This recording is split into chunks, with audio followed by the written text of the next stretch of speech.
সাফ অনূর্ধ্ব-20 নারী চ্যাম্পিয়নশিপে একাধিক বিতর্কিত ঘটনার মধ্যে এবার যুক্ত হলো বড় ধরনের শাস্তির ঘটনা। বাংলাদেশ ও নেপালের মধ্যকার ম্যাচের 54 মিনিটে লাল কার্ড দেখেছিলেন দুই ফুটবলার, বাংলাদেশের মোসাম্মদ সাগরিকা ও নেপালের ডিফেন্ডার সিমরান। লাল কার্ডের পর সাধারণত এক ম্যাচ নিষেধাজ্ঞা দেওয়া হলেও এবার সাফ তাদের উপর কড়াকড়ি শাস্তি আরোপ করেছে। দুই ফুটবলের উপরে 3 ম্যাচের নিষেধাজ্ঞা এবং $500 করে জরিমানা করেছে দক্ষিণ এশিয়া ফুটবল ফেডারেশন সাফ।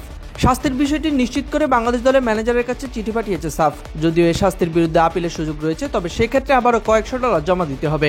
অতিরিক্ত অর্থ ব্যয়ের চিন্তা থেকে হয়তো আপিল করবে না বাংলাদেশ ফুটবল ফেডারেশন। সাফ টুর্নামেন্টের এবার এক ম্যাচে 2 মাঠে খেলা, মাঝপথে ভেন্যু পরিবর্তন, নানাবিধ অগোছালো ব্যবস্থাপনার মধ্যে ঘটল এই শাস্তির ঘটনাও।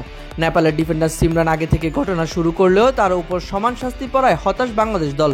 সাগরিকের শাস্তির মাত্রা কিছুটা বেশি হয়েছে বলে মনে করছে দল।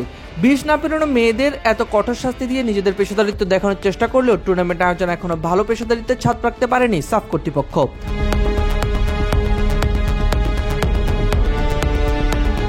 আজ ভুটানের বিপক্ষে গুরুত্বপূর্ণ ম্যাচে সাগরিকাকে পায়নি বাংলাদেশ। পরের দিন শ্রীলঙ্কার বিপক্ষেও খেলতে পারবেন না তিনি। নিষেধাজ্ঞার মেয়াদ আগামী 21 জুলাই। নেপালের বিপক্ষে ম্যাচে আবারও মাঠে ফিরতে পারবেন সাগরিকা।